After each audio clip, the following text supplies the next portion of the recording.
a public, an intellectual, and a very sagacious advocate for social justice and sustainable development in the Niger Delta region. He's a distinguished scholar, written several articles, both nationally and internationally.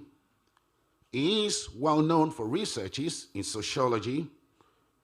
Your Royal Highness, revered traditional rulers, please permit me to welcome someone who I respect so much for being vocal, who says it as it is, and is not afraid to speak truth to power. It is my distinct honor and privilege to welcome here in our midst and join me in welcoming the President General of the Ijaw National Congress, Professor Benjamin Okaba. Please, you're welcome, sir. Your Excellencies, very distinguished personalities, I also have a distinct honor to welcome. He is royal, and royal by every bit of it. He is young, but not youthful in carriage, though very strong, dynamic. It is my great pleasure to welcome Agadaga Forts, King Bubabraye Dakolo. You're welcome, sir. Please, let's put our hands together for him, please. You're welcome, sir. It's a great pleasure to have you here.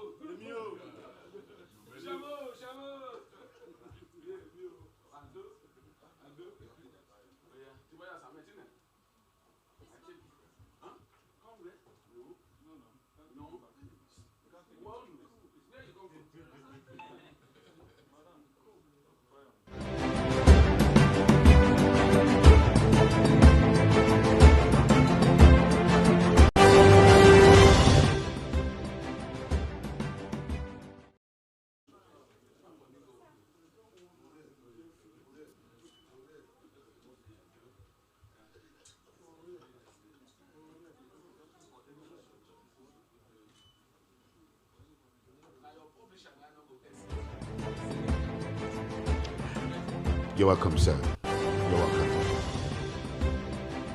You're very distinguished, ladies and gentlemen. While we're just getting set to begin the event, please permit me to welcome another very distinguished and well-honored academic and someone whose academic credential and leadership status is very, very towering. Is a professor of comparative dialectics and pro-consul at the Center for Advanced and Democracy of People's Rights, Bayero University. Please, he is also the chairman editorial board of Gbaramatuvoice, the very erudite and distinguished Professor Tosa Harriman. Please put your hands together for him.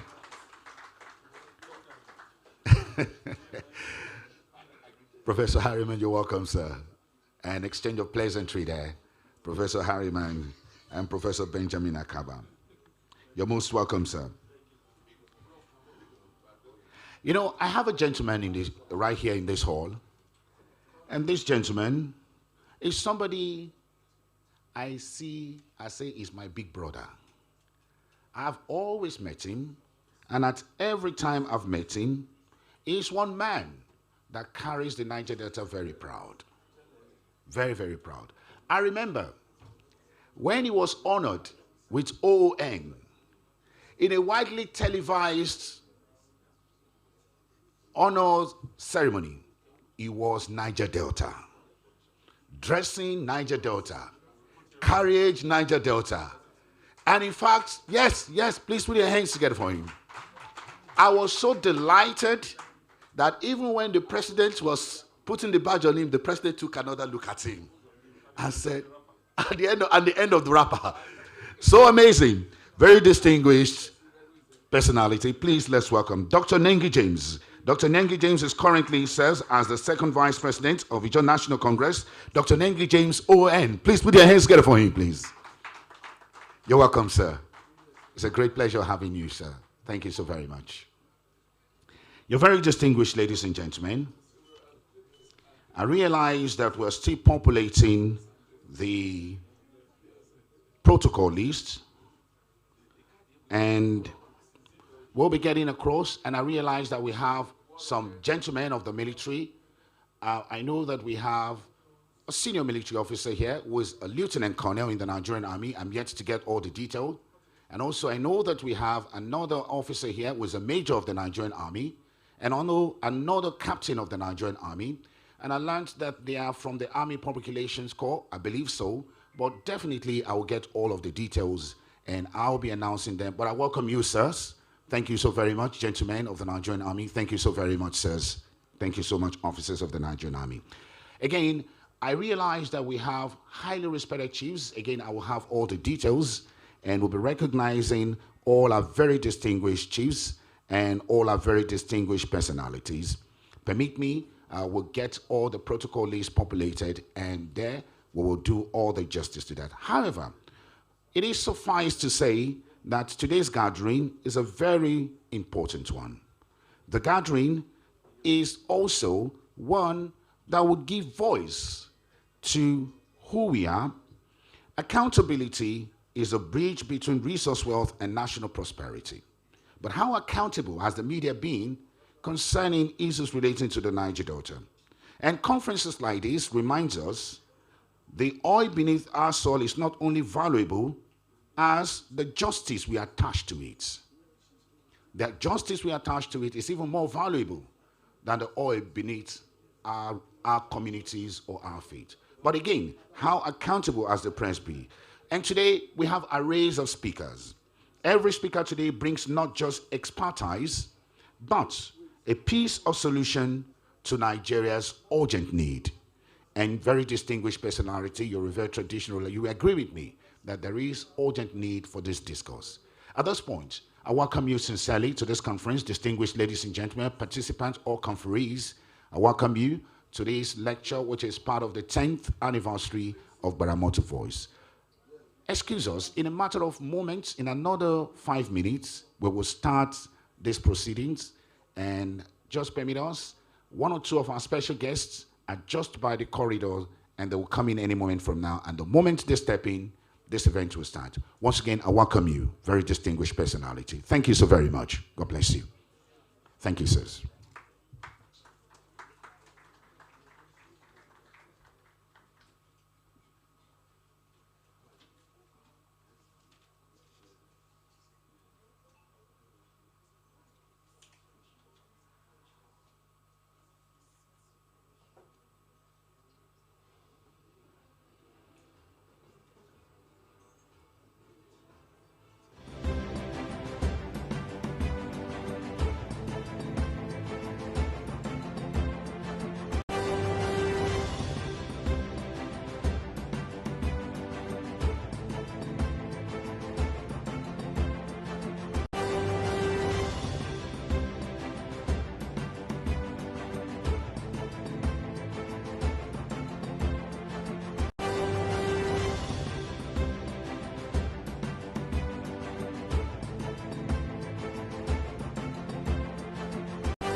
Welcome to Gbaramatuvoice 10th Anniversary Public Lecture titled Gaps and Silences in Nigeria's Economy, Appraisal for Resource Control, Security and Media Dynamics. So I would like to know your expectations today, sir.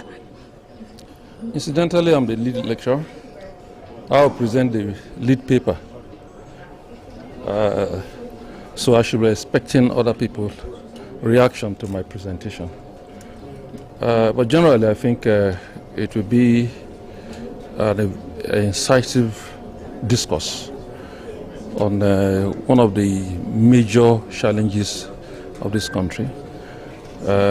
We are blessed with enormous resources, oil and gas, but because of gaps created by infractions arising from executive rascality and compromises by the judiciary, and many other factors, we are now reaping the real benefit of the industry.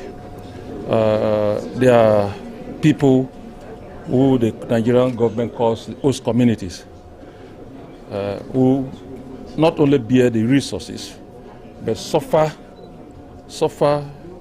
neglect, marginalization, underdevelopment, and crises arise from all of that. And 3% is awarded as an insult to the host communities. And there are a few other issues about resource control also. When Nigeria started, I remember a listing constitution provided for 100% control of resources. At some point we added 50%, and after civilian administration, started dwindling to right now 1.5%, meaning that 13%, sorry, meaning that the people are deprived of 87%. These are all issues that need to be addressed so that those who provide the oil receive the benefits of what God has blessed them with. In fact, for us, resource control should just be total, 100% resource control, and let appropriate taxes be paid to the government, so that every segment of this country is blessed with one resource or the other. And fundamentally, we also find out that we, in this country, the rules that govern solid minerals are different from the rules that govern oil, right? Yeah. And that these are the infractions, these are the gaps. And because these issues are not properly addressed, in some cases, they are even downplayed. The media does not even speak about it, right? They create a cross, they continue to cause crisis. And if these issues are not addressed, it's one of the statements I made in my paper. If you undermine us, you also undermine the oil. If you treat us well, then you get more oil. Thank you. Well, thank you so much. You're obviously ready for the public lecture. Please, for people who may not know you, could you please introduce yourself, sir? Okay, I'm Professor Benjamin Okaba. I'm the president of the Ijaw National Congress. I'm also a professor of the oil industry and the Niger Delta question. Okay, thank you so much. You're welcome. Thank you.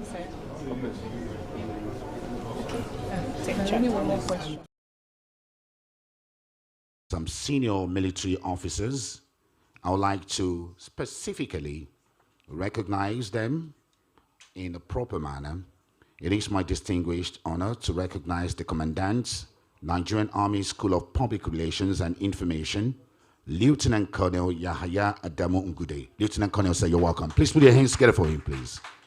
Thank you so much, sir, and thank you for your show of respect for us, and thank you so much, sir. Again, a wonderful round of applause for the Lieutenant Colonel. Thank you so very much. Also, a while ago, I did mention one of our revered traditional ruler who is with us here. Again, I would like to also recognize him properly. It is my honor to recognize and welcome King Dr. Monday Obuhawa Whiskey Ude I, DOVA, traditional monarch of Ideje Kingdom in Etiop West local government area, Delta State, the second largest kingdom in Urobo land. And thank you so much, Your Royal Highness. Thank you so much, sir. Please put your hands together once again for him. And a while ago, I also recognized the presence of another very distinguished royal father. But again, what I failed to do was to recognize that he is the Agada IV Fana, and he is the Ibenanonowe of Ekpetiama Kingdom, as well as his official title, which is very, very critical here, and my apologies to him, is the Chairman Bayelsa State Traditional Rulers Council and Chairman Conference of Ijaw Rulers and Elders, who is now numbers among the greatest of Africa itinerary and a fellow of the Association of Nigerian Authors.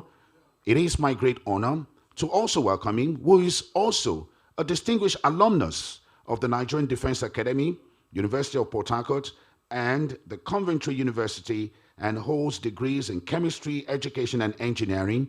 It is my distinguished honor, and my apologies again to you, His Royal Majesty King Buba Raye Dakolo Agada IV. Thank you so much, sir. Please put your hands together for him. I wanted to appreciate him. Thank you so much. He's the chairman of Bayelsa State Traditional Rulers Council, and he's here in that capacity. You're very distinguished, ladies and gentlemen. Permit me also to recognize some other personality here. Chief Diplomat Ambassador Adam E.O.O. Mabo, the National President and CEO, Niger Delta Progressive Youth Leadership Forum. Thank you so much for your presence. And all the, yes, go ahead and put your hand. Please kindly appreciate him. Thank you so much. And all the distinguished ladies and gentlemen, I've just been told that the representative of the Chief of Army Staff is just on the way coming in, and also been told that in a matter of moments, we'll be having Ambassador Bolade Igali joining us. And thereafter, we'll kickstart this lecture. But again, this is a very important discourse, and at a time like this, and this is also one discourse that's going to shape a whole lot of things, and we're privileged to have voices, great voices here that will be talking to us, or making presentation, and also will be profiling way forwards on issues concerning Niger Delta region, particularly the media perspective. So welcome you, very distinguished ladies and gentlemen. Thank you so very much once again. Thank you.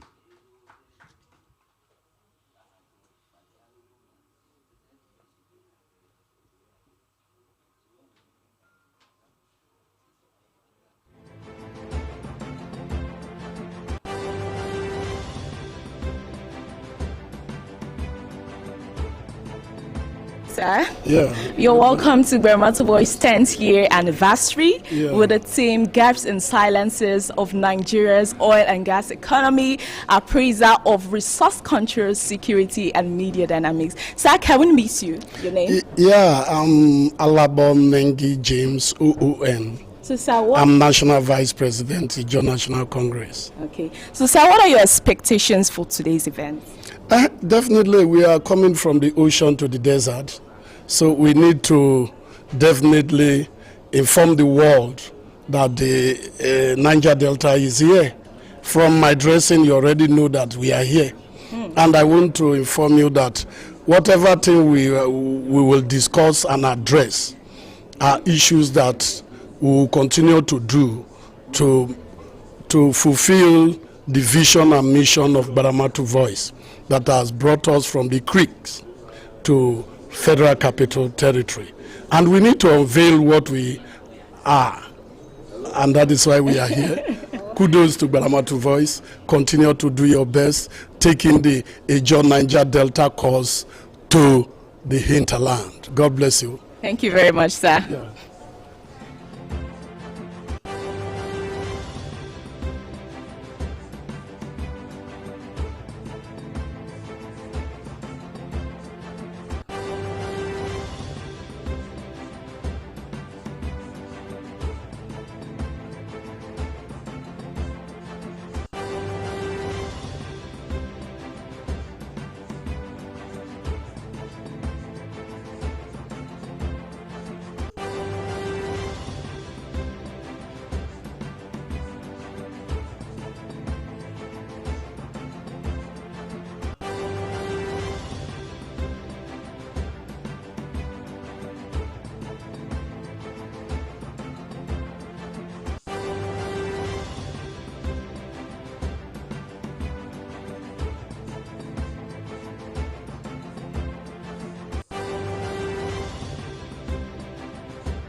You're welcome to Gbaramatuvoice 10th year anniversary with the theme Gaps and Silences of Nigeria's Oil and Gas Economy, appraisal for resource control, security and media dynamics. Sir, can we meet you?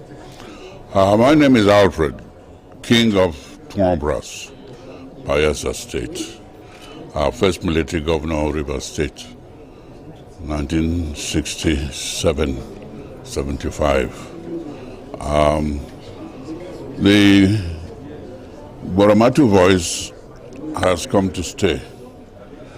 10 years depicts maturity, and that's why we are here to keep a date with you all and to give you every encouragement we need to give to the Gbaramatuvoice. The theme is very apt.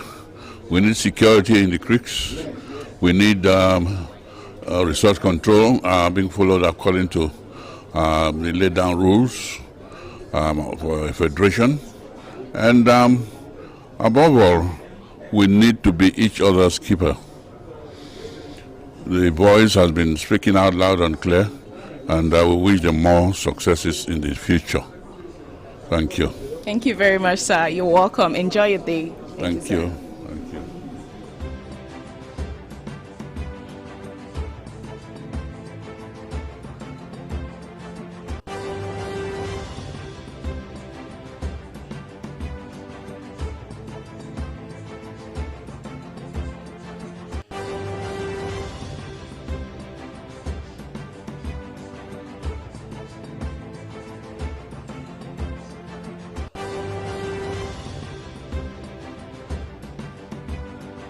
Welcome, sir, to Gbaramatuvoice 10th Anniversary Public Lecture. May we meet you? I'm His Royal Majesty King Obukoho Monday Ato Whiskey, JP, PhD. By the grace of God, Udure the First, the Ovie of the great oil and gas rich kingdom of Ijere in Delta State. Okay, so talking about the oil and gas sector and someone who has been in the media industry for quite some time now. So what you have to say to Gbaramatuvoice linked to the theme of this public lecture titled Gaps and Silences in Nigeria's Economy, Appraisal for Resource Control, Security and Media Dynamics. First, let's congratulate Gbaramatuvoice for this milestone. 10 years in the media industry where there are little or no support is a great achievement.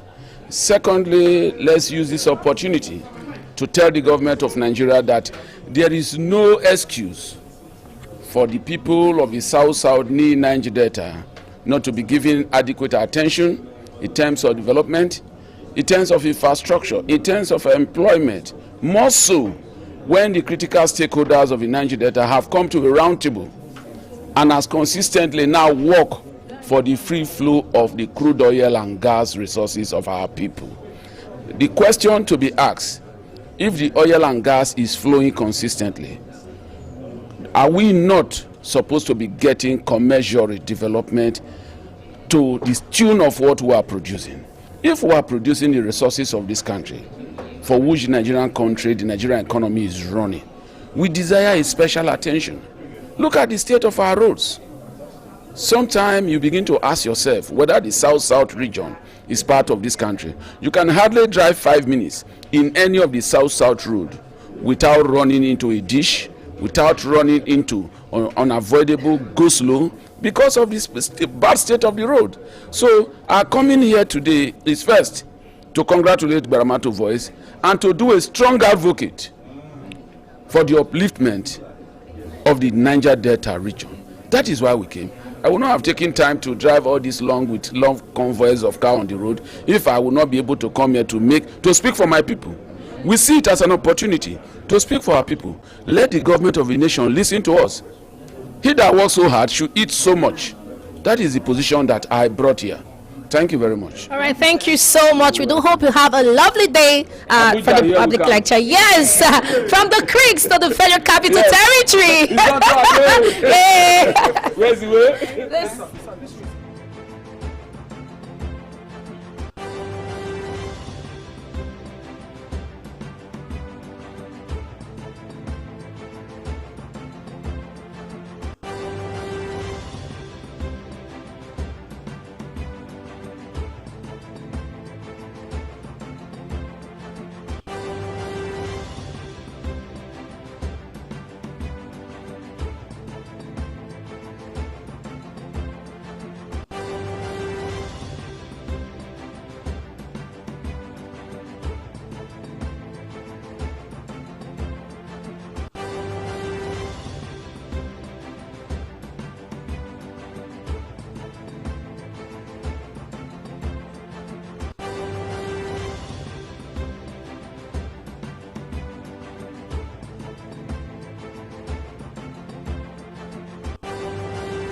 Welcome to Gbaramatuvoice 10th Anniversary Public Lecture. Please, may we meet you, sir? I'm His Royal Majesty King Bobaraye Dakolo, Agada IV, Fana, Ibn of Ekpetema Kingdom, Chairman by Bayelsa State Traditional Rulers Council. Okay, so what are your expectations and what do you have to tell Gbaramatuvoice at 10? I want to say congratulations to Gbaramatuvoice. That it's good to persist on what you've chosen to do. And so they've done it with small beginnings, I would say. They've become 10 years old, and I believe that the next 10 years, they will blow beyond CNN. Okay, thank you so much. We're so excited having you on the red carpet today. We do hope you have a lovely day, sir. Thank you, I hope to. Thank you so much. Thank you, sir. Okay, sir.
Your distinguished gentlemen, revered traditional rulers. Now, there is a fundamental error in the program brochure, which we would like to correct. And again, we realized that a little bit late, and this is as a result of the printers, how do I put it now? But again, the printers, yes, the printers devil. There is a designation for His Excellency, the President of the Senate of the Federal Republic of Nigeria, Dr. Godswill Obot Akpabio, but he was wrongly designated as the Honorable Minister of Niger Delta Affairs. This is regrettable. Please pardon that. If you find it on your page, it is the printer's devil. We apologize most sincerely. However, we're trying to get that corrected and have it reprinted immediately. But our apologies, we realize the fact that the President of the Senate, Federal Republic of Nigeria, His Excellency, Dr. Godswill Akpabio, is the President of the Senate and not the Minister of the Niger Delta Affairs. We regret that. Thank you so much again. In another matter of moments, we'll be starting off. I've just got a confirmation that we have the representative of the Chief of Army Staff, and the representative of the Chief of Army Staff will be coming in. And also I have a confirmation that the Royal Father of the Day is on his way coming in, and all the traditional rulers. May I kindly ask that we apologize for the delay in starting days, but in another 10 minutes, we will be starting. Kindly pardon these delays. And this is just to allow for some of our special guests and dignitaries who are just arriving Abuja, all the way from different states in the Niger Delta. Some of them are just coming in, and there were a lot of flight delays, so I gathered, and some of them are making their ways into this hall. But again, thank you so very much. You're very distinguished. Thank you so much.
revered traditional rulers,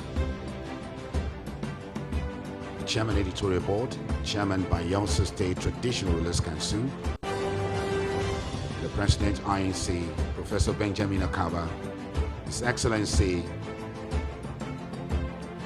DHSP, former military ruler of Rivers, Old River States, and thank you so much. And this is welcoming the representative of the Chief of Army Staff, General O.O. Oluyede, Nigerian Army Medal. It's been represented here this morning by the Deputy Chief of Civil Military Affairs Departments of the Civil Military Affairs Nigerian Army Headquarters Abuja, Major General O.A. Fadairo. Please, let's welcome Major General Fadairo. You're welcome, sir. Your Excellencies, at this point, may I ask that we stand up on our feet as we take the national anthem of the Federal Republic of Nigeria, signaling the commencement of this conference. Thank you so very much. The national anthem, please.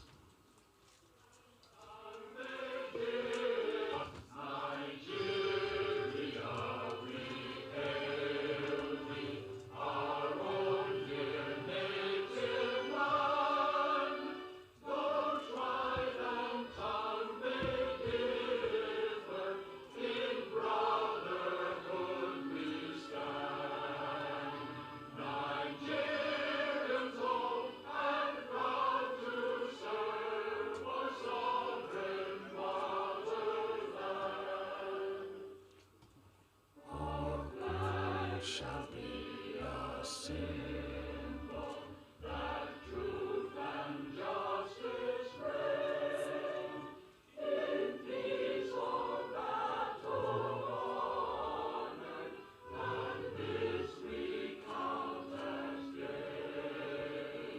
To hang on to our children, a banner without stain. God of all creation, and this our request, help us to build a nation where no man is oppressed, and so with peace and justice Nigeria may be blessed. You may have your seats, please. Thank you so very much. Revered traditional rulers, the representative of the Chief of Army Staff, Lieutenant General Oluyede, represented by the Deputy Chief of Civil Military Affairs, Major General O.A. Fadairo, the Chairman, Bayelsa State Traditional Rulers Council, His Excellency, former military administrator of Old River State, His Excellency DHSP, Professor Benjamin Akaba, erudite professor, and the current chairman of the INC, Professor Tosa Harriman, the chairman editorial board, Gbaramatuvoice. Very distinguished ladies and gentlemen, and distinguished participants at this conference. Permit me to say, today is a very important gathering. Nigeria's oil and gas sector has for decades been the backbone of our economy, yet it remains a space of paradoxes, immense wealth on one hand, and persistent gaps, conflicts, and silences on the other hand. Questions of resource control continue to shape national discourse. Issue of security, from pipeline vandalism to environmental degradation, confronts both governments and host communities in the Niger Delta region. And in the midst of all of this is the media. The media has the responsibility of framing narratives, bridging knowledge and gaps, and ensuring accountability.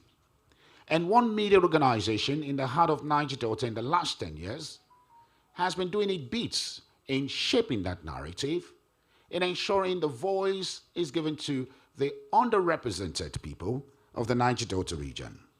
Gbaramatuvoice, established in 2015 with a clear mission to serve as the voice of the Niger Delta, born from the creek of Gbaramatu Kingdom in Delta State, was created to tell the true stories of the region, its struggles, hopes, culture, people, stories often ignored, sometimes stereotyped, and always misrepresented in the mainstream media. And from inception, Gbaramatuvoice has been amplifying the Niger Delta voices, amplifying the cultural heritage of the Niger Delta region, and advocate for justice, equity, and sustainable development. However, you're a very distinguished personality. That young boy has now grown to be 10. Yet, we realize that there are gaps, there are silences still in the Nigeria's oil economy. And again, it's an opportunity as part of the 10th anniversary of Gbaramatuvoice to appraise the resource control, security, and the media dynamics, particularly shaping storytelling concerning the Niger Delta people. And on that note, I welcome you, very distinguished personality, and I say to you, you are part of history being made right now. And again, your voice is a very important voice. And permit me to congratulate all of you and also to extend my felicitation to the entire management of Gbaramatuvoice on the occasion of the 10th anniversary. I thought they deserve a wonderful round of applause, please. Thank you so much. On this note, revered traditional rulers and your very distinguished personality, permit me to welcome the chairman of the editorial board of Gbaramatuvoice, who will come up and give us the opening remarks. He will be giving us the perspective of the editorial board.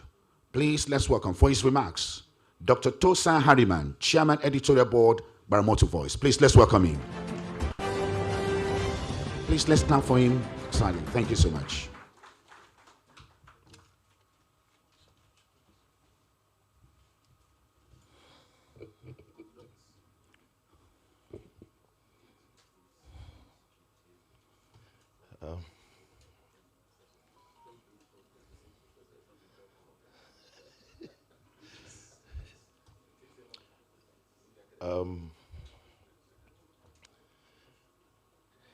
On behalf of the Gbaramatuvoice, we want to essentially welcome every one of us here present, Your Royal Majesties, members of the military, the academia, and every one of us from every place. Well, let me begin with the cultural protocols, and that has to do with, first and foremost, recognizing the presence of all their Royal Majesties, beginning with His Excellency, the former governor of the old River State that encompasses all the Bayelsa and Rivers Division, who is presently made his cultural presence available in this very great event. We want to essentially, on behalf of our press, welcome Your Royal Majesty, Chief Diete Spiff, Your Royal Majesty Diete Spiff, the Amayanabo of Tuan Brass, is here present with us. And by his side is another very erudite king, who incidentally is the chairman of the Bayelsa State Council of Royal Fathers, who is also here.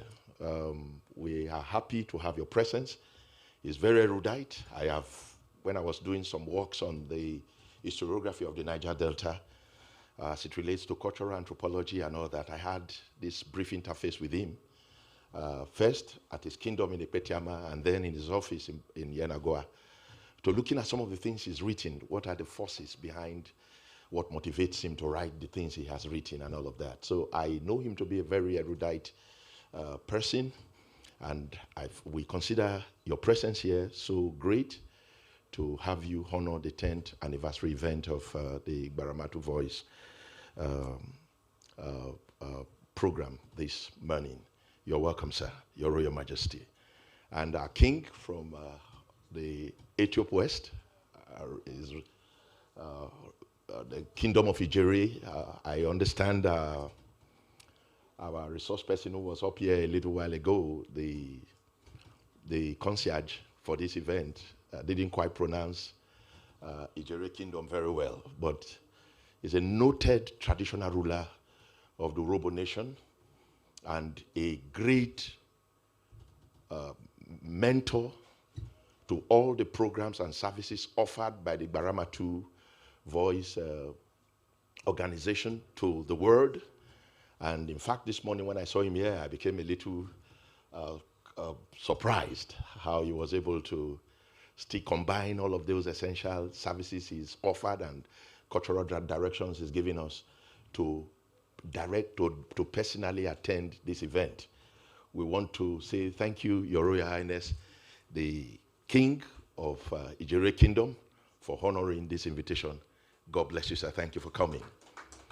And then we quickly also want to recognize His Royal Highness.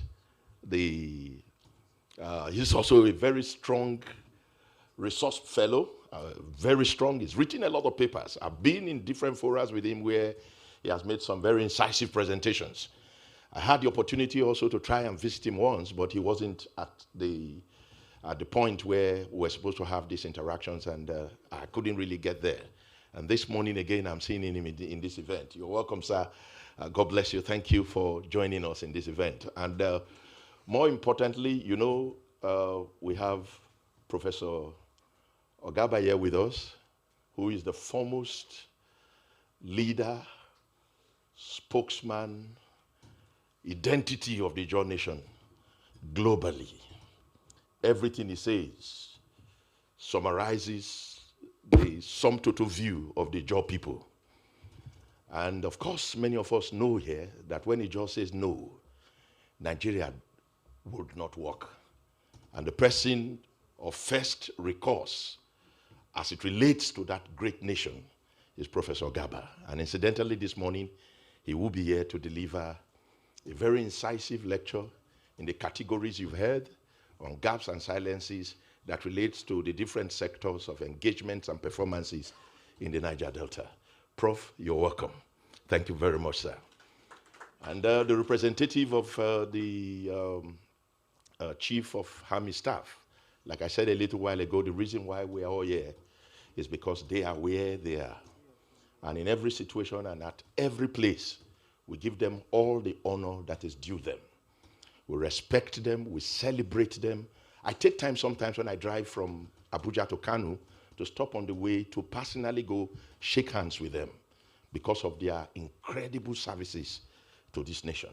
But for this category of people, I am not sure we would have a nation that we call Nigeria today. The whole place would have been destabilized and so many things would have happened. To have the representative of the Chief of Army Staff, yeah, you are talking about the flag house. You're talking about the authority that, you know, yes, you're talking about the flag house, the power base of the nation. And we celebrate that because we are defending that. That's what they are defending. And that's why we are here. That's why the bandits can't come in here. That's why bombs can't go off. That's why we can have this discussion in a way that affects all the issues that relates to the Niger Delta.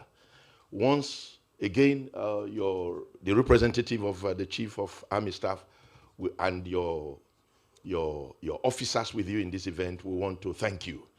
Now, it is not possible to recognize everybody, to mention everybody in their category. But one word in the Ijaw nation aptly sums it. Kemesese Ado, everyone and their own. You are recognized. One more time, I want to welcome you to this 10th event, and I celebrate your presence here. As these incisive discussions go on, we'll be able to touch on all the issues, and I hope your time here would not be wasted. Thank you. Welcome. God bless you. God bless the Federal Republic of Nigeria.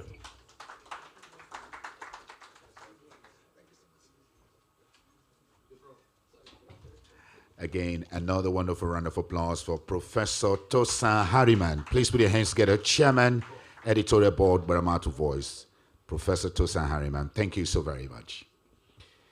You're very distinguished personalities, revered traditional rulers, the representative of the Chief of Army Staff, and also all the senior military officers here. There will be a slight adjustment to the program you're having right now. And this is to accommodate the fact that we don't have some of our dignitaries here yet, and we're hoping that they will come. We'll go straight to goodwill messages. And permit me first to come give his goodwill message is someone whom I've said so much about. He's very, very intellectual, just like I said. He's an alumnus of the Nigerian Defense Academy, University of Port Harcourt, and as well as the Coventry University in the UK. And he holds degrees in chemistry, education, engineering, and terrorism. He is currently the chairman of Bayelsa State Traditional Rulers Council and also chairman of Conference of Ijaw Traditional Ruler Elders. You're very distinguished personalities. Please permit me to welcome His Royal Majesty, King Bubaraye Dakolo, Agade IV. For now, you're welcome, sir, for his goodwill message. Thank you, sir. 2 minutes, sir.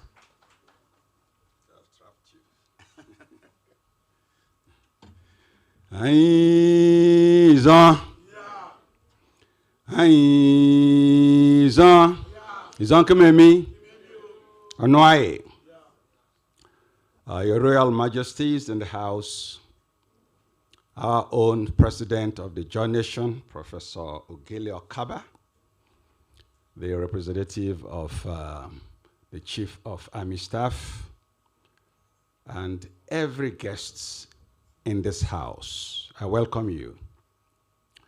10 years is not a child's play, particularly in the media industry. And Gbaramatuvoice started small. And because they've been persistent, they have endured 10 years and have grown. We are all here today, courtesy of Gbaramatuvoice, to discuss things that are not necessarily in the public domain. As they said, they've been telling stories that the mainstream media has not been able to tell. And we know why. If you don't really understand the creeks of the Niger Delta, and so you're not able to go there, and you remain in Abuja, what you hear will be different from what really happens there. And so Gbaramatuvoice has come in to fill a gap, a lacuna that has been there. And the least we can do as citizens is to applaud them, is to encourage them, is to be part of them, is to honor what they represent today. And I believe at the end of this conference, we shall better understand what Gbaramatuvoice has been doing to Nigeria as a whole, covering that space. You can imagine when, for so long, Nigeria has been trying to ensure that oil and gas continues to flow well. It's not been an easy task, but why is it lingering? It is when you listen, you understand why, and I believe that at the end of this conference today, we shall again give kudos to Gbaramatuvoice. Manera modern amagbe gberifa.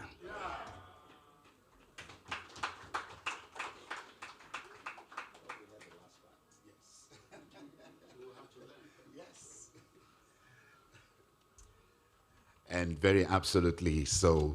So again, the chairman, Bayelsa Traditional Rulers Council, was asking the moderator, hope you heard the very last parts. And yes, indeed. So absolutely so. Once again, please, let's put our hands together for the chairman, Bayelsa State Traditional Rulers Council. Thank you so much for that goodwill message. We'll take another goodwill message.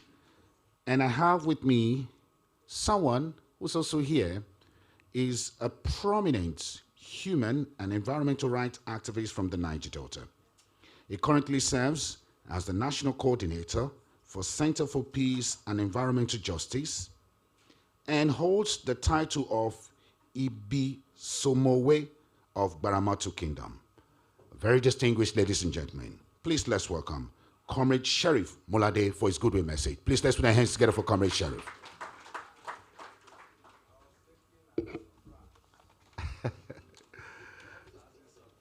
Comrade Molade, you're welcome.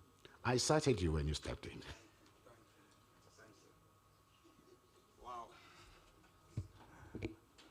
Wow.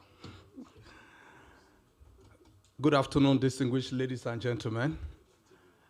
Please permit me to respectfully recognize my most respected royal fathers. I am shocked to see my father, His Royal Majesty King Dietes Spiff, the chairman of the Bayelsa State Traditional Council. You are welcome, sir. My father from Delta, I recognize your presence. The representative of the Chief of Army Staff, you are welcome. The national president of our great Ijaw nation, the 001, Professor Benjamin Ukaba, you are welcome. I can see many of you. Please permit me to stand on. I don't want to stand because the personalities here I can't stand on, so let me rest on their personalities here.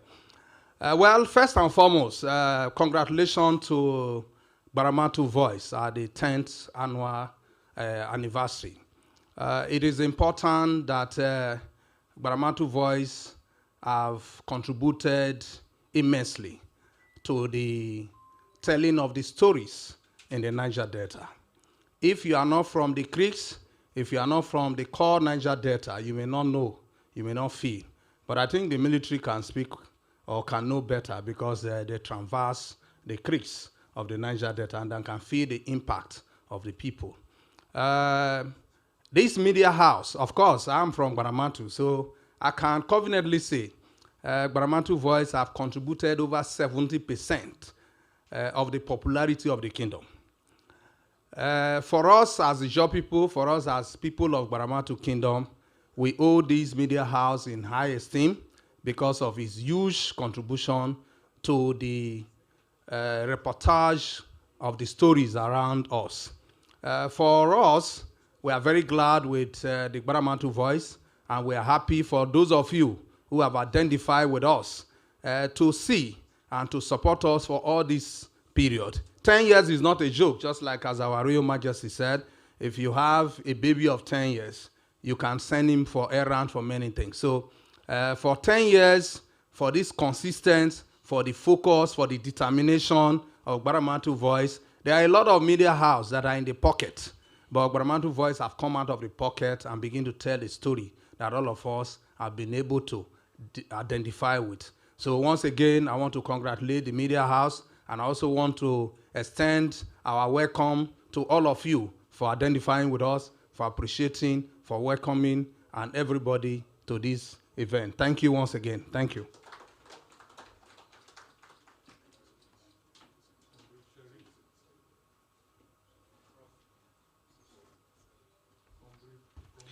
Comrade Sheriff there. Please let's put our hands together once again for Comrade Sheriff. Thank you so much, Comrade Sheriff.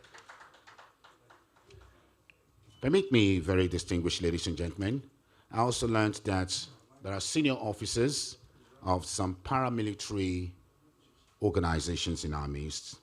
And again, permit me to kindly welcome Commandant Lillian Adebanjo, who is representing the Commandant General, Nigerian Security and Civil Defense Corps. Thank you so very much, ma. Thank you so much. Please, let's put our hands together for her, the representative of the Commandant of the Nigerian Security and Civil Defense Corps. Thank you so very much. And still taking goodwill messages on the occasion of the 10th anniversary of Gbaramatuvoice. Coming up is another prominent traditional ruler in Delta State. He has been one that has been speaking on urgent need to solution of insecurity and killings. He has been outspoken about poor infrastructure in the Niger Delta, particularly in Delta State. He championed the signing of conventional role to traditional rulers, arguing that their grassroots reach and legitimacy can be crucial in addressing insecurity and enhancing governance. To give his goodwill message, very distinguished ladies and gentlemen, please let's welcome the Ovie of Ideje Kingdom, the Ovie of Ijere Kingdom, holding the stool of Oduere 1. And I recall that his installation was a very big one. I recall that the deputy governor was there during the installation. Please, kindly welcome with me, Revered Majesty, King Obukowo Monday Arthur Whiskey Ijeye. Please, let's put our hands together for him, please.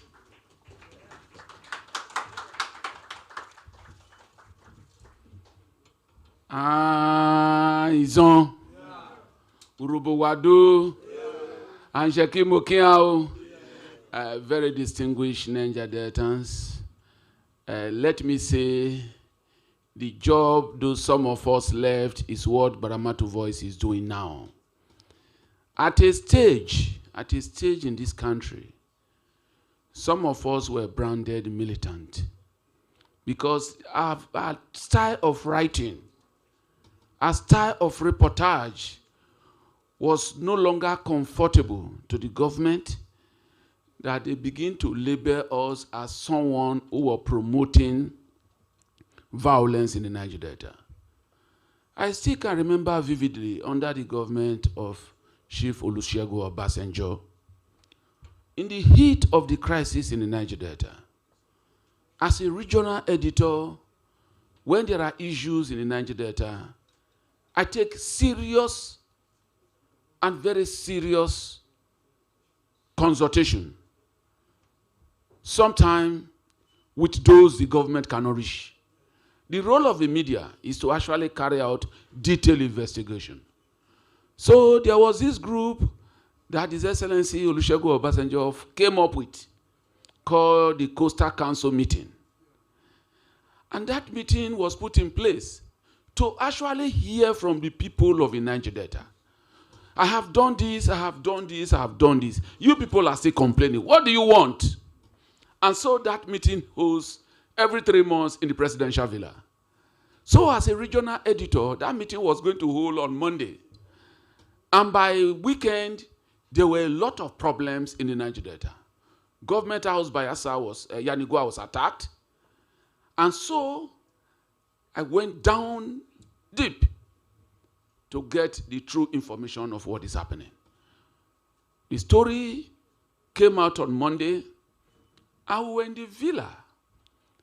Our newspaper called the Niger Delta Inquirer was being shared as a souvenir.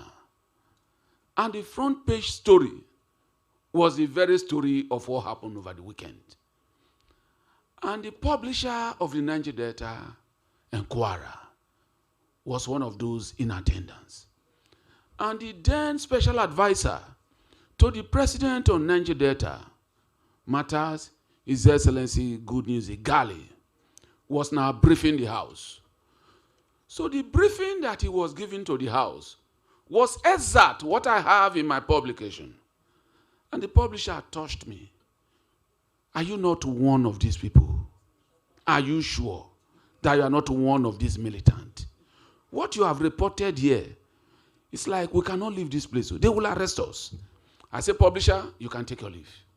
I authored the story. If there's somebody to be arrested, let them come for me. But the truth of the matter is, this is what the situation is on ground.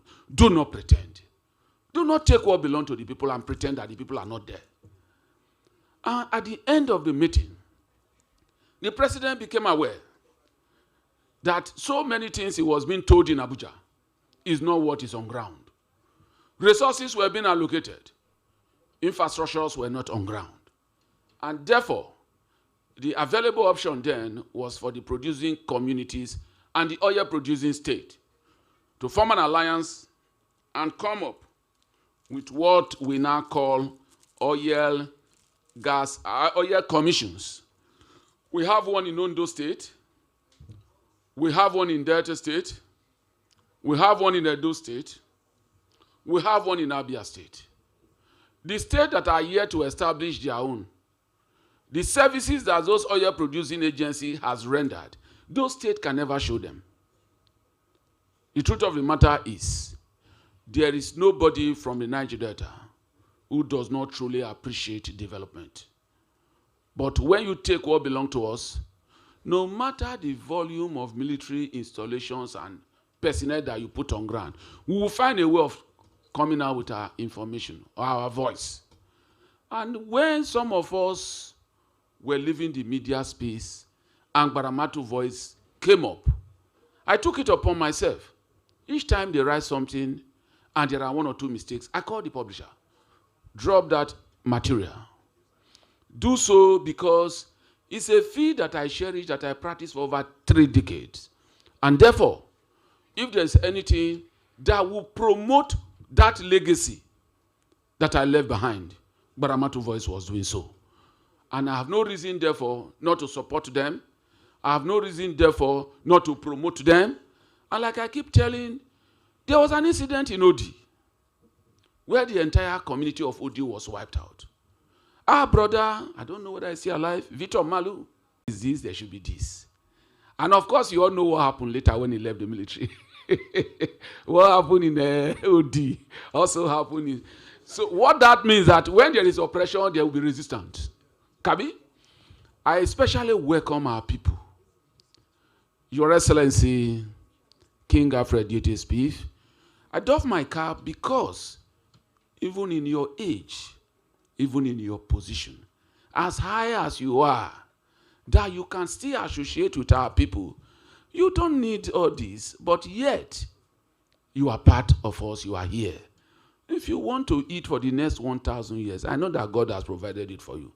That you are associating with us shows the patriotism and the true commitment that you have. The chairman of Bayelsa Council of Traditional Ruler, you know you have seen that side, you have seen the military side. You are here with us in the civilian side. We are very much appreciative of your intellectual sagacity, of your ingenuity, of presenting issues as they are. Sometimes when I talk, very high place people will call, Your Majesty, you are a king now. I say, do you sow the mouth? Do you cover the mouth of kings? Traditional rulers. These people you are talking, they are our subjects. I spent about 13 hours from Sapele to Abuja yesterday. 13 good hours, even with a convoy and siren. So those who don't have siren, they will spend like 16 hours if the roads were good. In those good old days where we were moving for Desopadek, I used to drive to Abuja and drive back. Because we come to Abuja. If Abuja become too hot, I drive back to Gwagwalada. When they think I'm in Gwagwalada, I don't come out. You can't hold me, I don't go. The throne is covering a lot of things. So I thank everybody. I welcome you most especially. What we did then, some people who want to do it now may not survive it. We were doing it because we were concerned. We were not carrying arms, but our pen were arms. We were telling the stories as they were. There were occasions where they bring big amount of money. We just tell them, we need the money, but not this time around. We go out and we still shout. Gbaramatuvoice shout, continue to shout, continue to tell the people the true story. Tell the people the true story. 3rd Maryland Bridge in Lagos is well over 40-something kilometers, or thereabout. What is the distance of Warri to Gbaramatu? Can we get a 3rd Maryland Bridge to Gbaramatu? Can we get a bridge to Gula? That is the issues. And when you speak about them, say you are a majesty. Majesty not get out. This is not the forum. Thank you very much, and God bless you all.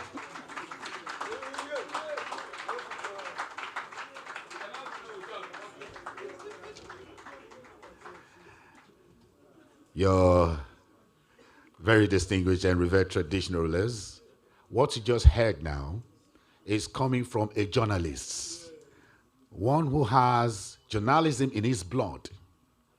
It's coming from an activist, one who breathes and exudes activism. It's coming from a father who loves his people and one who is very patriotic and bold to speak for his people. Again, I want us to put our hands together to represent His Majesty. Dr. Whiskey, please put your hands together for him, please. You're very distinguished, ladies and gentlemen, and revered traditional rulers. You will agree with me that the military has done exceedingly very well concerning security, infrastructure, and governance in the Niger Delta region. And we will continue to salute the courage of the Nigerian military. We will continue to salute the gallantry of men of the Nigerian army. We will continue to praise them for their efforts in the Niger Delta. And again, we would also continue to realize that their sacrifices in difficult terrain in protecting the nation's oil wealth has contributed immensely in making Nigeria's rich. Revered traditional rulers, please permit me to welcome for his goodwill message the representative of the Chief of Army Staff, Lieutenant General O.O. Oluyede, represented by a 2-star general in the Nigerian Army, was a Deputy Chief of Civil Military Affairs, Department of Civil Military Affairs of the Nigerian Army Headquarters, Abuja. Please welcome Major General O.A. Fadairo. Please, let's put our hands together for him.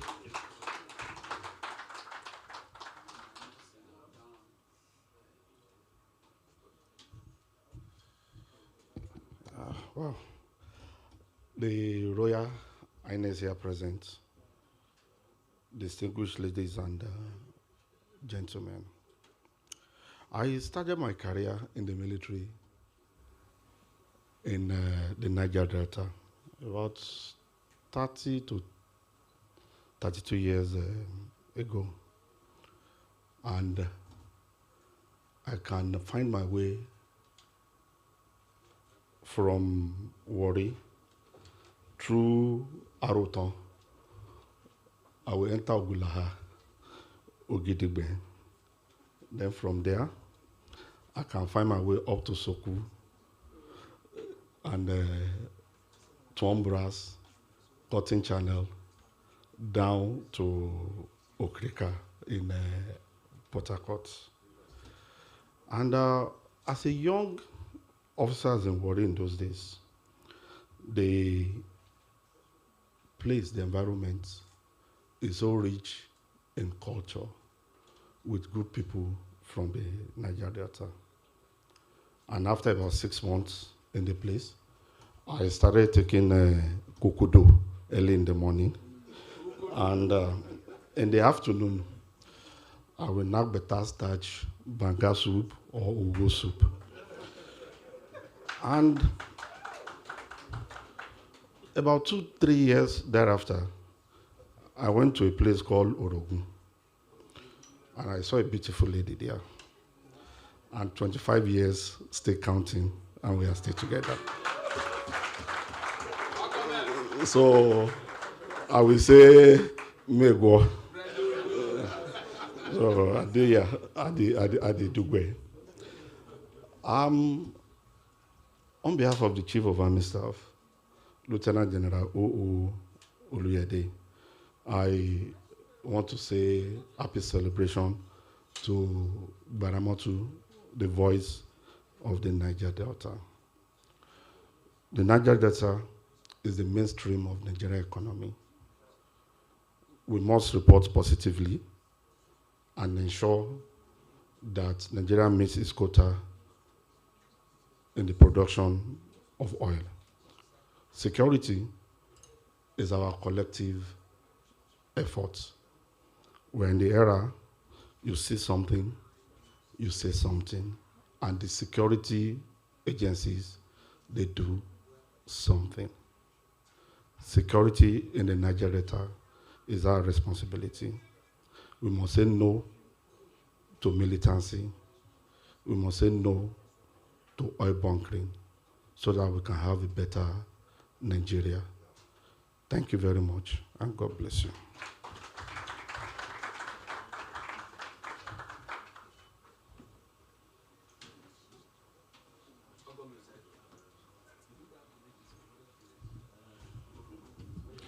Thank you so much, General, sir. Please, let's put our hands together once again for General Fadairo, please. Thank you so much, General.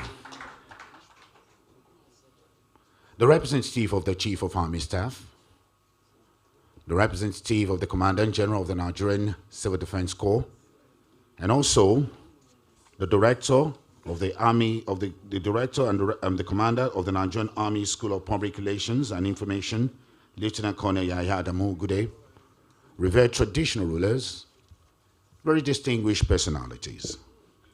Right now, we'll be taking the keynote address. We'll again flip through our pages. We'll just make some structural adjustments. And most definitely, we'll be taking more goodwill messages. But just before then, we'll go straight to the keynote address. And it is my distinct pleasure, ladies and gentlemen, to introduce our lead presenter today for his keynote address, a very distinguished gentleman. He's a respected professor of sociology, currently serving as Dean, School of Postgraduate Studies, Federal University of Tueke in Bayelsa State. Cultural and social-cultural leadership is being well represented and is representing adequately. He's the national president of the John National Congress, INC, the leading social cultural organization of the Ijaw people worldwide. Elected into the position of INC, he's been pivotal in revitalizing advocacy for issues relating to Niger Delta since he was elected in 2021.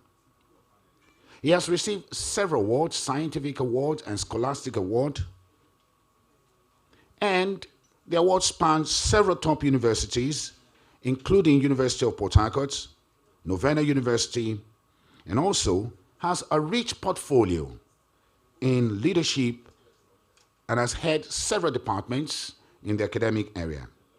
His contributions has also earned him very distinguished recognition and awards, such as the Fellow of the Institute of Peace and Security Studies, University of Port Harcourt, and he has received several honors in leadership, in scholarship, as well as in public service. He's an advocate and has a vision. As the president of INC, is very, very passionate on the need for industrialization of Ijaw community, is very, very passionate for environmental justice, and he is also very, very bent on ensuring preservation of cultural heritage and language and true resource control through restructuring. Very distinguished ladies and gentlemen, please let's welcome the keynote speaker, Professor Benjamin Okaba, President, Ijaw National Congress, INC. Please let's put our hands together for him.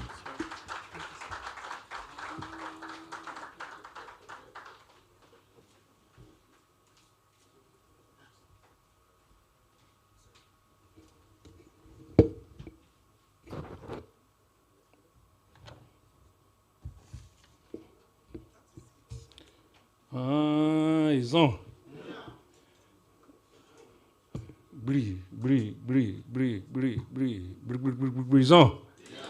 Ils ont comme miao. T'es pas t'es miao. Ado.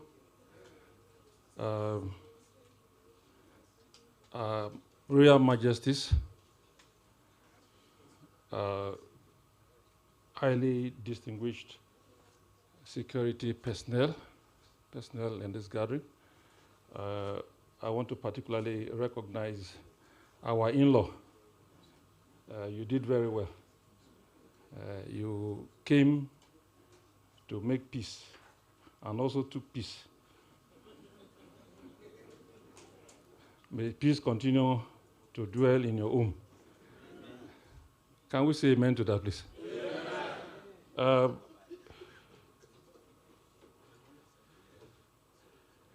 I'm the lead speaker on the title of this year's anniversary, Gaps and Silences in Nigerian Oil and Gas Economy, Appraisal of Resource Control, Security, and Media Dynamics. His Excellencies, my very able traditional rulers, I will seek your permission to start by extending my heartiest congratulations on behalf of the entire Ijaw nation. And I do so in sync with my fellow patrons and crusaders of truth. To the Gbaramatu Kingdom, a cerebral brand, as they marked 10 remarkable years of fearless journalism, unflinching advocacy for justice for Ijaw nation, the Niger Delta, and all lovers of truth and sustainable development worldwide. From the noble creeks of Bulutoro, Egbema, Kolo, Gbaramatu, etc., to the corridors of power in Abuja, Lagos, London, and Washington, your investigative reports have amplified and escalated at both national and international levels the sufferings of our people, from the issues of environmental degradation, neglect, social exclusion, oppression, and poverty in the midst of plenty. Your very captivating headlines and narratives on oil pollution, military brutality, hostility, exploitation of the oil and gas-rich Niger Delta region have exposed the tribulations and agony our people have suffered over the years in the hands of successive administrations in this country. Your journey over 10 years, though tortuous, has been nothing short of heroic. In fact, when many media voices have chosen to be silent or compromised, you stood firm as the true conscience of the people, condemning injustice, demanding accountability, and documenting the struggle of our land with unwavering courage and commitment. Beyond news, you have robustly, through your in-depth live coverages and interviews on various indigenous programs and activities, preserved our rich cultural heritage and promoted the underlying spirit of the Niger Delta struggle for resource control and human dignity. I wish to say this on behalf of the INC, that the Ijaw nation, and I'm sure the Niger Delta, will continue, as they continue to push for true federalism, resource control, and environmental justice. We shall recognize you as a critical ally in this struggle. I want to once more appreciate the Gbaramatuvoice management for the choice of this year's theme, which I consider very apt and genuine and timely, and also the choice of Abuja for the venue of this thought-provoking national discourse. I consider also as a great honor for your choice of my person as the lead speaker, for I see this platform as one that will enable us, again, justify and amplify the Niger Delta agenda for self-determination to the entire world. Ladies and gentlemen, as we assemble here today under the dignified canopy of the Gbaramatuvoice 10th Anniversary Lecture and Niger Delta Night of Honor, I wish to speak more from the perspective of a distinguished sociologist of the petroleum industry and the Niger Delta question, and a son of the soil whose feet have walked the oil-soaked earth of injustice, and whose voice carries the weight of ancestral prayers, complementary grief, and unbreakable hope. Not just as a bystander in such a national discourse, but as an active historian of our own survival. of a region whose blood oils the wheels of Nigeria's economy, yet whose cries echo in the covens of national indifference. We sincerely hope that this Gbaramatuvoice August 25 national dialogue, convening IOC officials, community leaders, the military, policymakers on resource control, environmental justice, and security offers a critical moment and platform that will convert rhetorics, because we said these things often and often and often, again and again. There might be no new thing to add. And I think it is important to note that the convention we have coming over to Abuja and also making the Abuja, which is the epicenter of all policy issues, will attract so many persons to this gathering. And with that, we'll be able to translate rhetorics into mutual benefit and positive action and legacies. Let me also note that though Nigeria has remained a major factor in the global oil and gas industry, with vast reserves, significant productive capacity and potentials, it offers its efforts, Nigerian efforts over the years, are stabilizing and increasing production.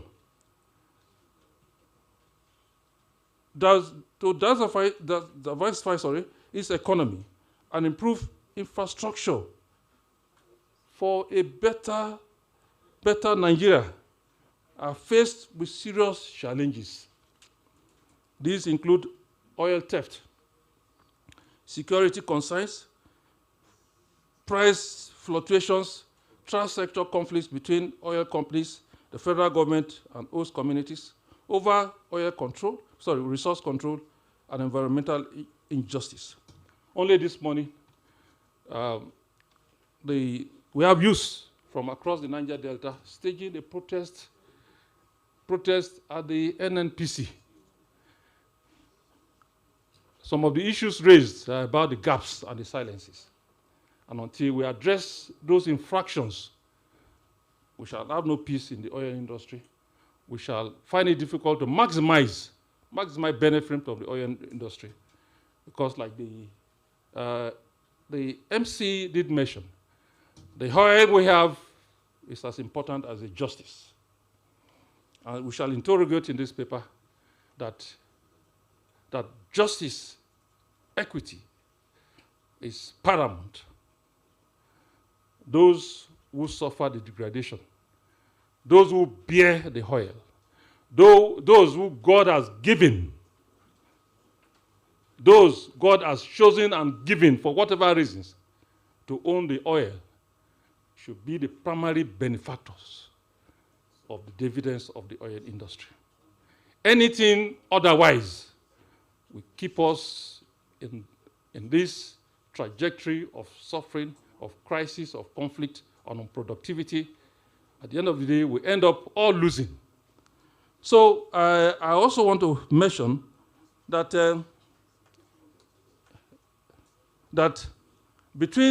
by way of statistics, between 1960 and 2024, Nigeria earned over $1 trillion in oil revenue, of which more than 75% originated directly from the Niger Delta, with the Joland being the principal extraction zones. This staggering sum has built skyscrapers in Abuja, in Lagos, in many other places, but have left our people trapped in shanties and oil-stained creeks. The Niger Delta suffers extreme poverty, as over 70% of the people there live below $2 a day. Ecological, yes, I'm just trying to be conservative. Ecological ruin, cyclical violence for over 6 decades.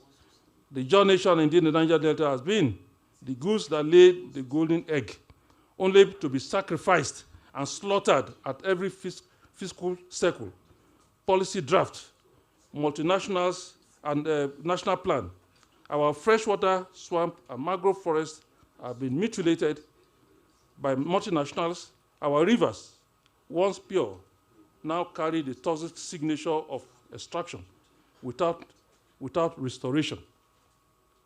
These statistics are not painful, just painful. They are criminal. They speak not only of disenfranchisement, but yet, the elite demands silence from us if injustice, when repeated long enough, cannot transform into entitlement. Ladies and gentlemen, it is against this background that I intend to interrogate these issues under the following subheadings. One, I will look at, briefly, look at the historical context of resource control and fiscal federalism, security challenges and conflict dynamics in the oil and gas industry, and also media representation and public discourse.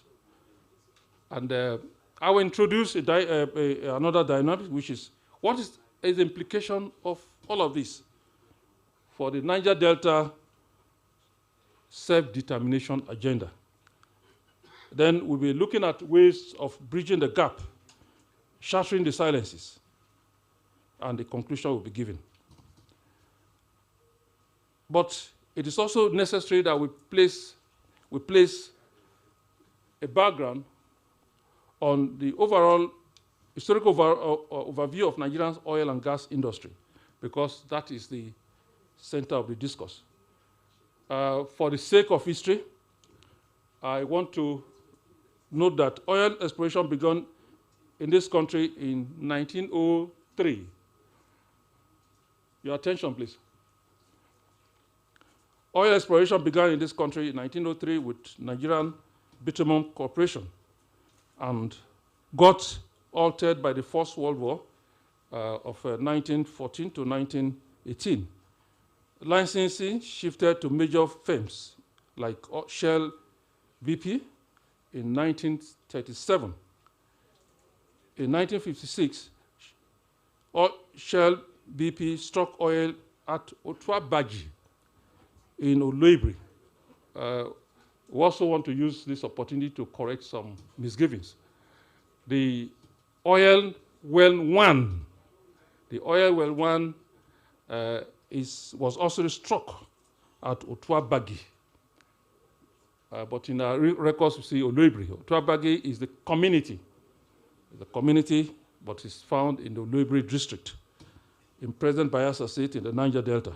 Production actually started in 1958 at 5,100 barrels per day, making Nigerian entry into the oil production. By 1960, exports reached about 847,000 tons annually.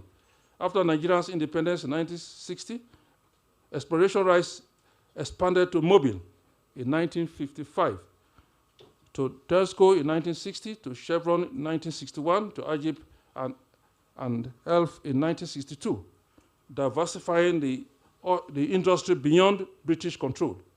Nigeria joined the OPEC in 1971 and established the Nigerian National Oil Corporation that year.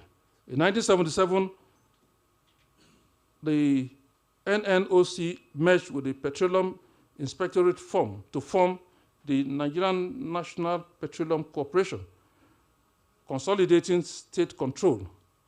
The government increased its stake in oil ventures from 35% in 1973 to 55%, and by 1980s, asserting sovereignty over resources.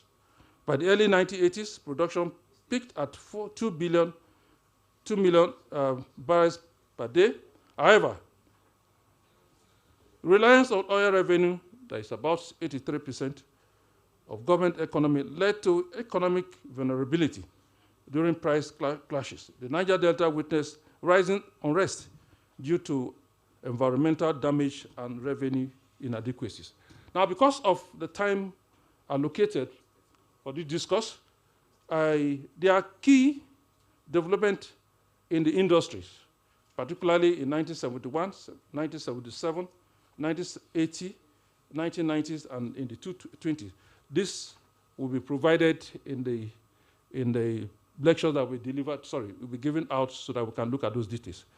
Now, other point I want to also establish that is very relevant to the point of discourse is that despite these gains, because we have some gains, production remains below the 2025 budget benchmark of 2.06 billion, a shortfall of 70.67 billion barrels in, this is cost a $5.3 billion revenue loss. The Nigerian National Petroleum Company Limited targets of 1.9, this is by end of 2025, were not met. The government aims at 3 billion per day by 2027, but historical availability questions feasibility. Now, the point I'm making is that there are projections. There are projections, but we've not been able to meet up this projection as a result of several factors that I will highlight later.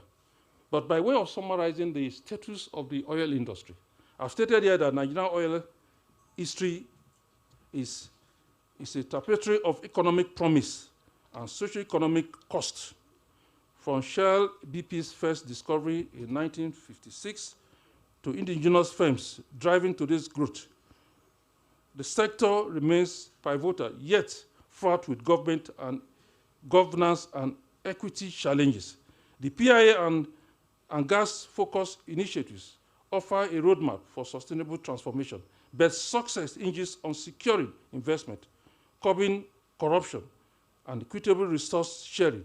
The PIA and the Nigerian OGP, that is gas, oil and gas producing commitments, remain hamstrung by executive paralysis and deliberate silences. The PIA mandates 3% revenue allocation to host committees and domestic oil gas obligation, yet implementation gap persists. PIA was established about 2 years ago. Because of these issues, no community have been able to successfully access what they call the host community funds. So deliberate bureaucratic bottlenecks are created, and until the gaps and the silences that have shrouded these bureaucratic bottlenecks, these promises are there, and when they are not implemented, they will keep us where we are today in the oil and gas industry. Now, talking about resource control. Nigerian oil wells have been a source of contention even before independence. The initial British colonial administration of 1948 to 1952 consolidated revenue at the center, distributing surpluses to regions via the derivation principle. Regions receive funds proportional to their generated revenue. In fact, the Lexington Constitution of 1954 introduced what we call true federalism, fiscal federalism, granting regions autonomy over resource management, taxation, and development. It was in that vein that the northern region that produced groundnut and cotton profited from this and only paid taxes to the center. The western region funded their own education via cocoa revenues that were produced there. Eastern region developed infrastructure with palm oil income. But the period of military, 1960 to 1990, centralized power by dismantling regional autonomy. Decrees like the Petroleum Act of 1969 and Land Use Decree of 1978 transferred surface minerals rights to the federal government, voiding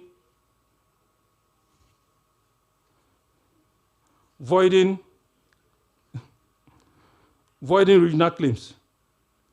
The derivation principle was reduced from 50% in 1950s to 1.5% in 1980, starving oil-producing states in the Niger Delta of their fair share, as over 80% of all revenues were retained by Abuja, leaving states dependent on monthly allocations. There are global models on this. The United States of America, Canada, and Australia grant states and provinces control over their resources, subject only to federal taxes. The case of Nigeria is uniquely different, retaining unitary traits disguised in federalism. Because of the time, again, there are historical facts as to the various regimes of derivation. Now, talking about the goose, the paradox of plenty. We have a lot of resources, we have a lot of reserves, we have a lot of potentials, but again, some of the gaps that need to be addressed, the fact that one, the goose that lay the golden egg is shackled, starved, and silenced. For 70 years, Niger Delta has been silenced over 90% of foreign exchange, yet remains synonymous with polluted waters, crushed farmlands, and crumbling schools. To answer these questions, we must look at the gaps between policy promises and grim realities, the styles imposed by our suffering, and the architecture of systemic injustice. We have grand betrayers in the resource control system. I say grand betrayal because some of these are institutionalized in the first place. The legal theft. Nigerian Land Use Act of 1989 is a legal document. And in fact, the Petroleum Industry Act of 2021 are monuments of state robbery. They declare all minerals, oil, and gas belong to the federal government. But I ask, why is it not same? Why is not the same ownership and extended to solid minerals? Why in this country we have different rules and policies for solid mineral and others for oil and gas?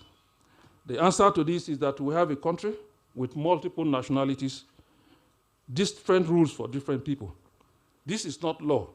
It is endo-colonialism. Our people are reduced to host communities, a sanitized term for hostages, reduced to penury and slaves in their own land in the midst of plenty, yet hegemonic elements disguised as rulers.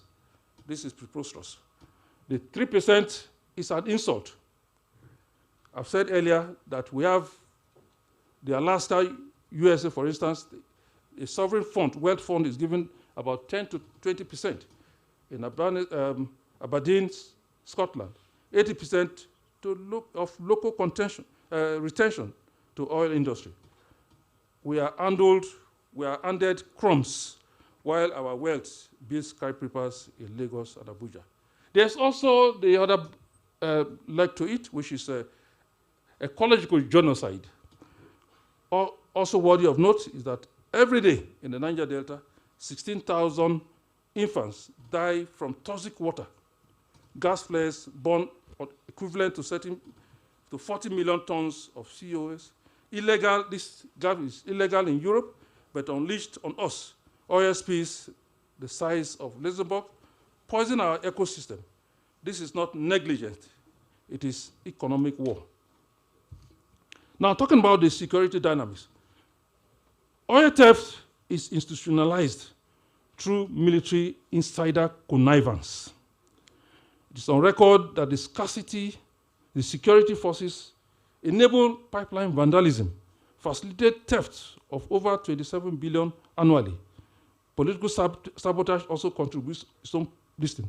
Then divestment and cost inflation with exodus of IOCs such as Shell, ExxonMobil, Total. Investment has shifted from offshore due to security risks transforming assets to undercapitalized indigenous firms. Other security issues border on security cost burden resulting from attacks on facilities. There's also the dimension of the weaponization of security. Rather than providing safety and restoring peace, the Nigerian state has turned our homelands into militarized zones of fear and humiliation. Today, as you move on through the creeks, you see army checkpoints as strategic points, and you have to raise your hands up, whether you're a traditional ruler or what have you. You have to surrender. So if you move into Gbaramatu 2 times a week, you have to do surrender 2 times a week. So there is already a siege mentality. And we are saying that what we actually needed are schools, hospitals, and infrastructure, rather than the militarization and protection of our people. Odi was destroyed in 1999, and many others have faced the same destiny. We have gunboats deployed. But we're saying again that oil theft, piracy, cultism are not part of our culture. They are economics of survival. You blame a boy who siphons 1 drum of crude. 1 drum, 1 gallon of crude is blamed. It's called a vandal. It's called somebody who has perpetrated economic sabotage. But what do you do to those cacophony of military officers as reported in some, even taking some vessels out of this country, stealing over 400 barrels a day?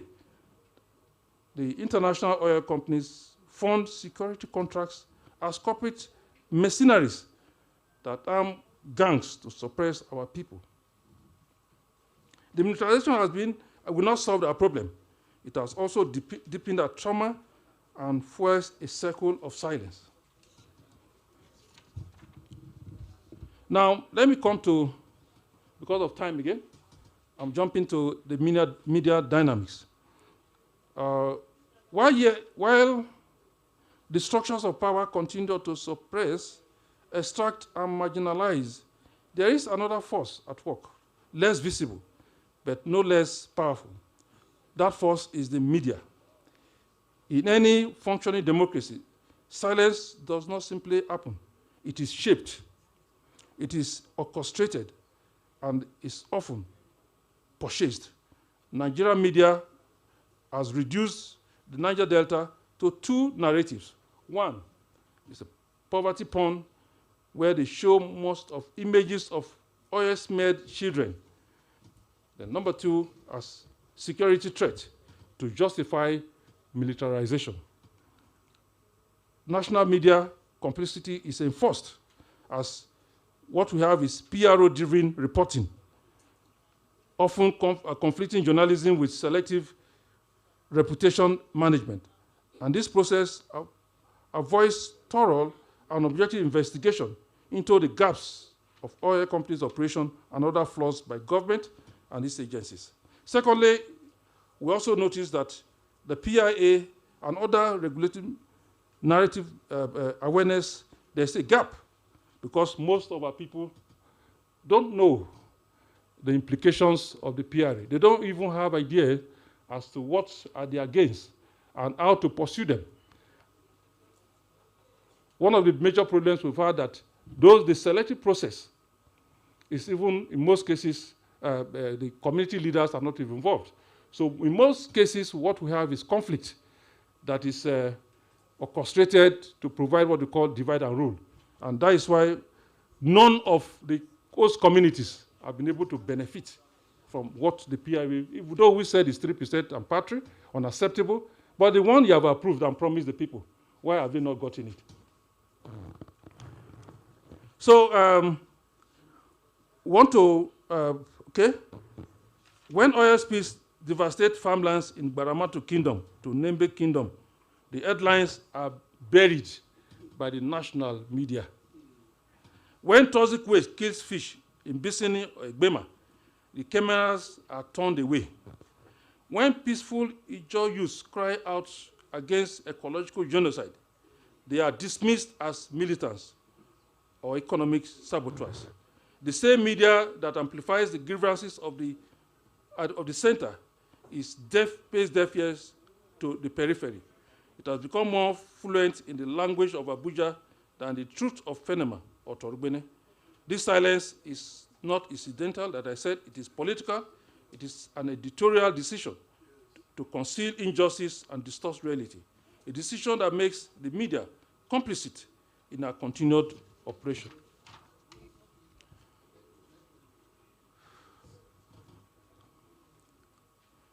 Let us at this point also state that we know Niger Delta can no longer linger in the expectation of validation from institutions that have willfully chosen blindness to our sufferings and deafness in our truth. Our wounds are not invisible. Our cries are not faint. Our humanity is not negligible. The time has come to transcend mere exposure, to embrace authentic empowerment, to rise beyond the paralysis of lamentation and boldly chart a course towards self-determination. Nigeria, for all its vastness, has proven time and again that again to be a federation in form, but a prison in function.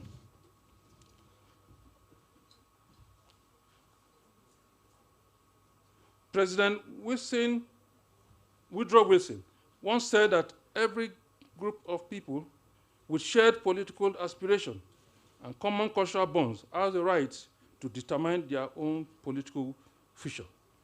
That principle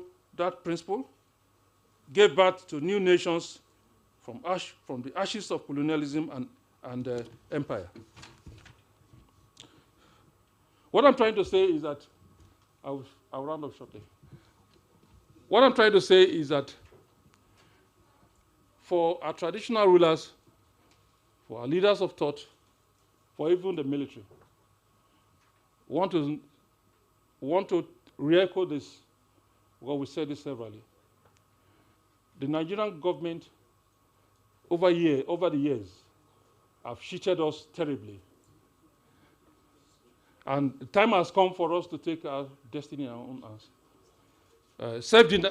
The agenda right now is self-determination. As president of INC, I've launched a self-determination crusade in the US, in Texas. And we are calling on all. It's not violence. It's not criminal. These are strategic movements made to put together our concerns, and interrogate them in various fora under the principle of constructive engagement.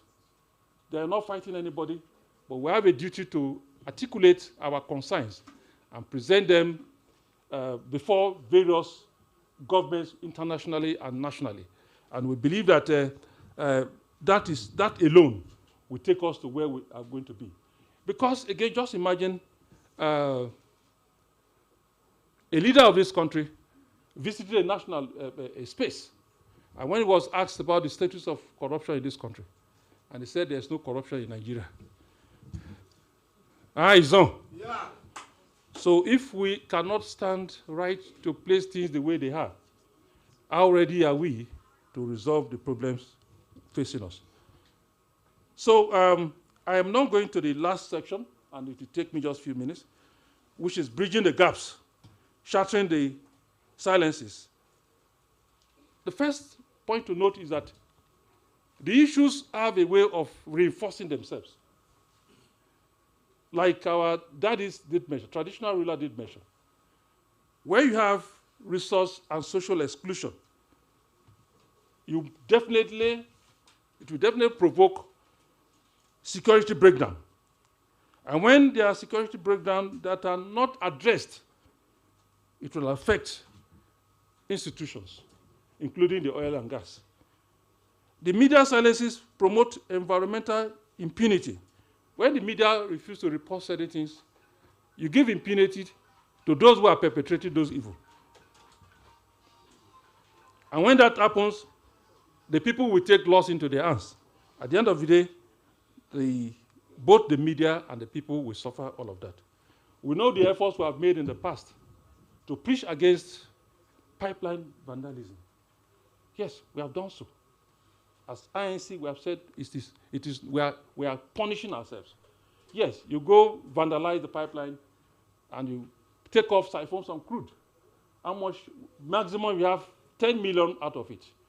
The degradative impact of what you have done in terms of the health hazards, right, is countless, it's priceless. So you don't, because you want to stop something or get rich today, destroy the entirety of your society. We have done that, it's working. I can see that a lot, there's a reduction. And again, with engagement of our own people, whom you people called. You said we were the one that stole your oil. But today, we are the one protecting the oil. It's on. Yeah.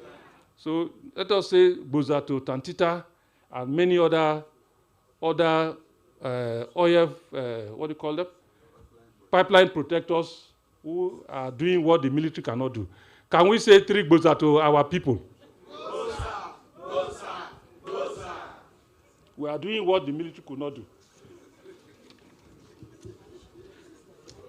I heard before now, yeah, it's true. The figures are there now. They said they were the thieves. Don't be so. But now, we have shown that we are not thieves. We are more patriotic. And the figures are clear to everybody's ears. So on. Okay. So when we undermine infrastructure gap, it also affects divestment and other things that affect the economy. So what, therefore, should be the solution?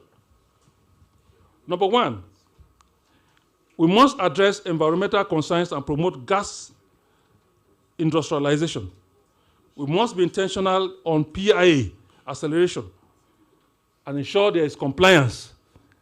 Though we condemn the 3%, we say that whatever decisions that be taken for now, before we actually pursue a review, going the legal route. Then we also say that we must, as a matter of urgency, deploy theft-proof infrastructure, such as smart sensors and drones surveillance in the operational areas of the Niger Delta and elsewhere. It is not good enough to blame the military. They are doing their best, but people have not asked the question as to are they empowered to do their best?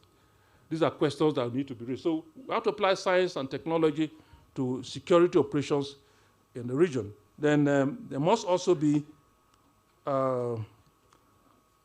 also immediate overhaul of the oil revenue allocation framework. We demand complete restructuring of Nigeria oil revenue formula to establish true resource control by host communities. What is taken from our soil must first develop our soil. What is taken from our soil should first develop our soil. That is the principle of derivation. That is the principle of derivation. Anything less than this is theft. If you take anything that is you don't produce, you are stealing. Then there should be return to regionalism and devolution of power. We have proposed in our constitutional reform programs that this country should return to 10 regions and be structured in a manner that the exclusive list should be so limited and make the center have little power and give more powers to the regions.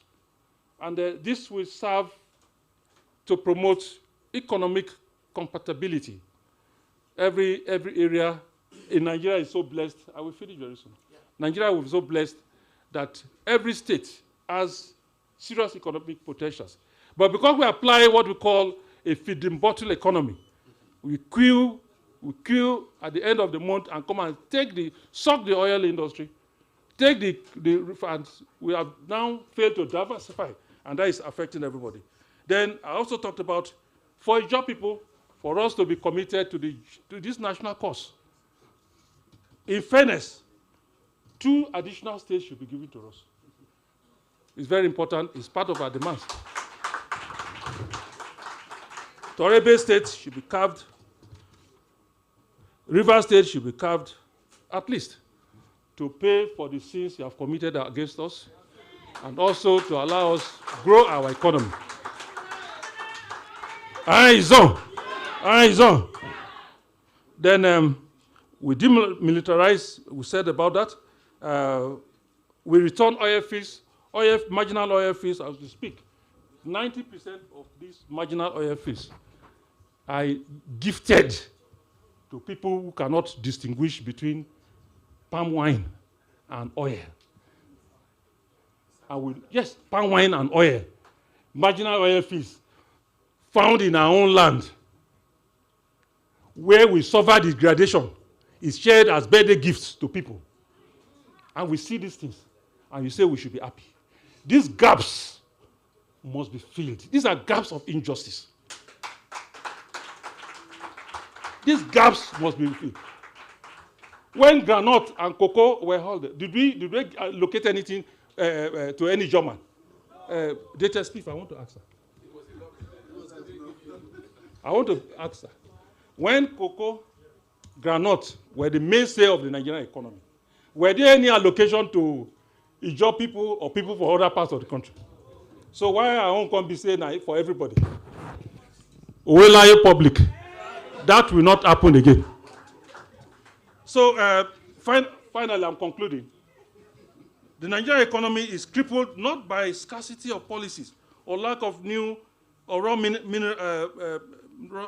materials, natural resources. We are not poor. We are not suffering because we lack materials. We are poor and where we are because we have a suppressive narrative, executive failure. And that if we must attain all of this, we must continue to speak truth to power. We know we stand at the precipice, and when you continue to silence us, and the Nigerian oil industry dies with us, we own it. So if you silence us, the economy will die before we die. Because God who created us knows why he planted oil in our place. God who created us knows why he planted oil. It is for our benefit. We are not selfish. We are not saying we want to have all of it to ourselves. We are saying that give us our fair share. Olabra ko pray. Eyes on. Give us our share. Then we are ready to share with other parts of this country. But what we face today, that you give us 13% and still 87%, is unacceptable. And that is the injustice we are talking about. And these are the issues facing the oil and gas industry. And I want to also say that to every journalist here, because that is what I'm talking about, the media is supposed to be a weapon of justice. Please, to every journalist here, write as if the child drinking poisoned water is your own. To every politician and policymaker, including the military, govern as if your legacy depends on justice in the creeks. Democracy is about development. To Gbaramatuvoice, we say, keep swine. The Niger Delta marches on with you. We are so proud of you. I think I've devoted about 2 paragraphs to describe, but the time is not there. But this is published. We are so proud of you. Continue. We're happy that we are our brand. Eyes on. You are our brand. It's coming out from us. So in those days when they say Ijaw people, they eat fish, so they don't get sense. They don't sabi right. So we are. That narrative is being corrected by Gbaramatuvoice. Can you put your hands together for them? Why Gbaramatuvoice is outstanding is that they have that rugged Ijaw blood. They have the resilience. If a Ijaw man believes in something, he does it with excellence. That is it. That is the uniqueness. They are ready to die in telling the truth. That is the issue we're talking about. That makes the Ijaw man different from any other tribe. They believe in anything, they arrogate it with all the strength they have.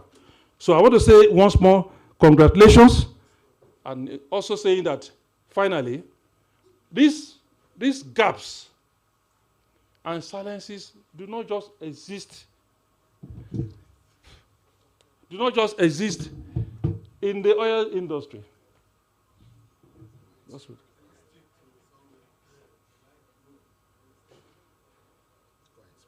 Okay.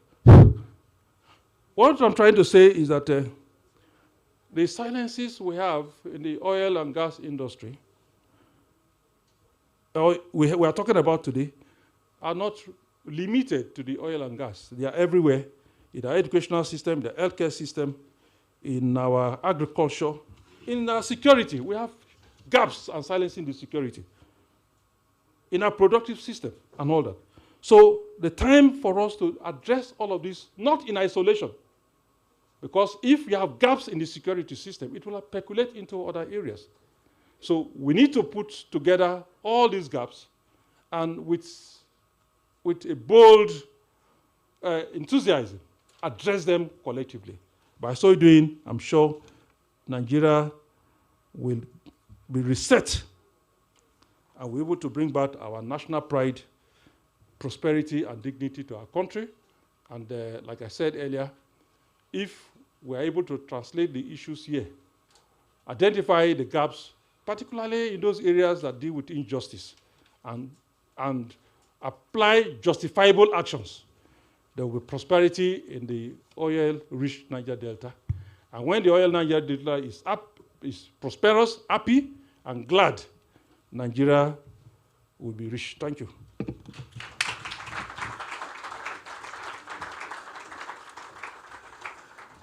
Again, another wonderful round of applause for the erudite Professor Benjamin Akagba, President General of INC. Please put your hands together for him properly.